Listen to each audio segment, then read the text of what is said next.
ಎಲ್ರಿಗೂ ನಮಸ್ಕಾರ. ಇವತ್ತಿನ ವಿಡಿಯೋಗೆ ಸ್ವಾಗತ. ಈಗಾಗಲೇ ಗೊತ್ತಾಗಿರುತ್ತೆ ನಿಮಗೆ ನಾನು ಯಾವ ಮೂವಿನ ರಿವ್ಯೂ ಮಾಡ್ತಾ ಇದ್ದೀನಿ ಅಂತ. ಎಸ್, ಕರಟಕ ದಮನಕ.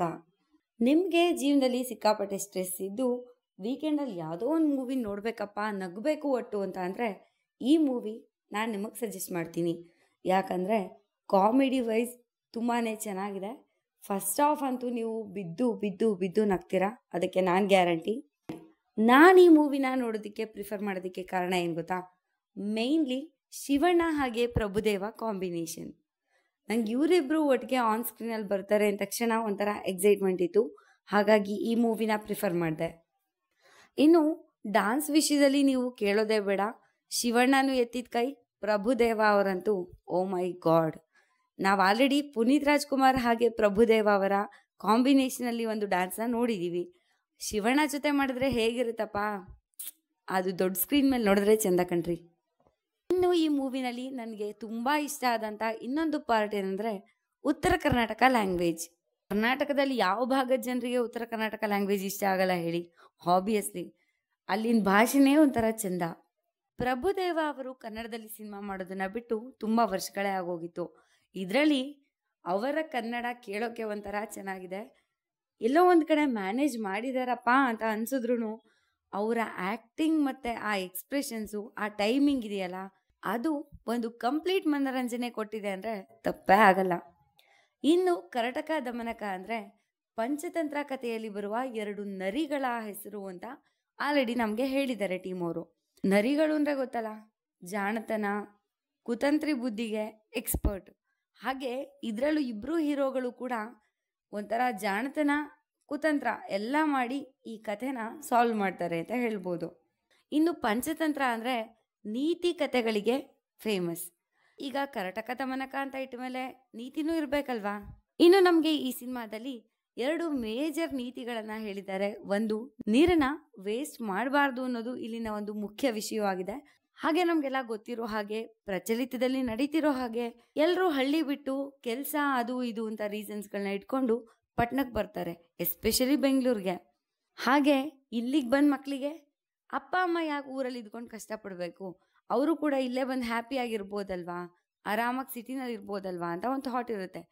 ಹಳ್ಳಿಗಳು ಯಾಕೆ ಇಂಪಾರ್ಟೆಂಟು, ಹಳ್ಳಿಗಳಲ್ಲಿ ಇದ್ಕೊಂಡು ಯಾಕೆ ಬದುಕಬೇಕು ಅನ್ನೋದನ್ನು ಕೂಡ ಇಲ್ಲಿ ತುಂಬ ಚೆನ್ನಾಗಿ ತೋರಿಸಿದ್ದಾರೆ. ಇನ್ನು ಹಾಡುಗಳ ವಿಷಯಕ್ಕೆ ಬಂದರೆ ಕೆಲವೊಂದು ಹಾಡಿನ ಲಿರಿಕ್ಸ್ ಅಂತೂ ಓ ಮೈ ಗಾಡ್ ತುಂಬಾ ಚೆನ್ನಾಗಿದೆ. ಒಂಥರ ಫನ್ನಿಯಾಗಿ ಇದ್ಕೊಂಡು ಅದರಿಂದ ಒಂದು ನೀತಿಯನ್ನು ಹೇಳುವಂತಹ ಹಾಡುಗಳಿದೆ. ಪ್ರಭುದೇವ ಹಾಗೆ ಶಿವಣ್ಣ ಅವರ ಕಾಂಬಿನೇಷನ್ ಅಂತೂ ಆ ಡ್ಯಾನ್ಸ್ ವಿಷಯದಲ್ಲಿ ನೀವು ಜುಗಲ್ಬಂದಿ ಅಂತಲೇ ಹೇಳ್ಬೋದು. ಇನ್ನು ಈ ಸಿನಿಮಾದಲ್ಲಿ ಲಾಜಿಕ್ ವಿಷಯಕ್ಕೆ ಬರೋದಾದರೆ, ಇದು ಮೇಜರ್ಲಿ ನಾವು ತಗೊಳ್ಳೋದಾದರೆ ಕಮರ್ಷಿಯಲ್ ಮೂವಿ, ಸೊ ತುಂಬ ಲಾಜಿಕ್ಗಳನ್ನ ಹುಡ್ಕೋಕ್ಕೂ ಆಗಲ್ಲ. ಹಾಗೆ ಒಂದಷ್ಟು ಮೇಜರ್ ಪಾಯಿಂಟ್ಸ್ನ ಇಟ್ಕೊಂಡು ಮಾತಾಡೋದಾದರೆ, ಈ ಇಬ್ಬರು ನಾಯಕರು ಜೈಲಿನಿಂದ ಸ್ನೇಹಿತರಾದಂಥವ್ರು. ಅಲ್ಲಿ ನಡೆದ ಯಾವುದೋ ಒಂದು ಘಟನೆಯಿಂದಾಗಿ ಇಂಪ್ರೆಸ್ ಆಗಿ ಜೈಲರ್ ಇವ್ರಿಗೊಂದು ಸ್ಪೆಷಲ್ ಪರ್ಮಿಷನನ್ನು ಕೊಡ್ತಾರೆ, ಹಾಗೆ ಸ್ಪೆಷಲ್ ಕೆಲಸ ಕೂಡ ವಹಿಸ್ಕೊಡ್ತಾರೆ. ಈ ಸಿನಿಮಾ ನೋಡಿದ್ರೆ ನಿಮ್ಗೆ ಅನ್ಸುತ್ತೆ, ಪ್ರಪಂಚದಲ್ಲಿ ಯಾವ ಜೈಲರ್ ತಾನೇ ಈ ಥರ ಮಾಡ್ತಾನೆ ಗುರು ಅಂತ. ಯಾಕಂದರೆ ಒಂದೇ ಒಂದು ಘಟನೆಯಿಂದ ಅಷ್ಟರ ಮಟ್ಟಿಗೆಲ್ಲ ಆಫರ್ ಕೊಡೋದು ಯಾಕೋ ಲಾಜಿಕ್ ಅನಿಸಿಲ್ಲ. ಇನ್ನು ನನಗೆ ಮೇಯ್ನ್ ನೆಗೆಟಿವ್ ಅಂತ ಅನಿಸಿದ್ದು ಈ ಸಿನಿಮಾದಲ್ಲಿ CG ವರ್ಕ್. ಗ್ರಾಫಿಕ್ಸ್ ಮಾಡಿದ್ದಾರೆ ಗುರು. ನಮ್ಮ ಭಟ್ರು ಅದು ಹೆಂಗಿದನ್ನು ಓಕೆ ಮಾಡಿದ್ರು ಅಂತ ನಂಗೆ ಗೊತ್ತಾಗ್ತಾ ಇಲ್ಲ ಇದುವರೆಗೂ. ಅದೇನು ಅವ್ರು ಕೊಟ್ಟಿದ್ದ ಕಂಪ್ನಿ ಪ್ರಾಬ್ಲಮ್ಮು, ಅಥವಾ ಇವರೇ ಓಕೆ ಸಾಕು, ಏನೋ ಲೋ ಬಜೆಟಲ್ಲಿ ಏನೋ ಒಂದು ಆದರೆ ಸಾಕು ಅನ್ನೋ ಥರ ಏನಾದರೂ ಯೋಚನೆ ಮಾಡಿದ್ರೋ ಗೊತ್ತಿಲ್ಲ. ನಿಜವಾಗ್ಲೂ ಹೇಳ್ತಿದ್ದೀನಿ, ಅದ್ರ ಬದಲು ಯಾವ್ದಾದ್ರು ರಿಯಲ್ ಕೆರೆನಲ್ಲಿ ಹೋಗಿ ಶೂಟ್ ಮಾಡಿದ್ರು ತುಂಬ ಚೆನ್ನಾಗಿರ್ತಿತ್ತು. ಈಗ ಯಾವುದೋ ಒಂದು ಪ್ರವಾಹ ಬಂತು ಅಥವಾ ಯಾವುದೋ ಒಂದು ಚಂಡಮಾರುತ ಬಂತು ಅಂತ ಮಾಡಿದ್ರೆ ಅದರಲ್ಲೊಂದು ಗ್ರಾಫಿಕ್ಸ್ ಮಾಡ್ಬೋದು, ಒಂದು ಅರ್ಥ ಇದೆ.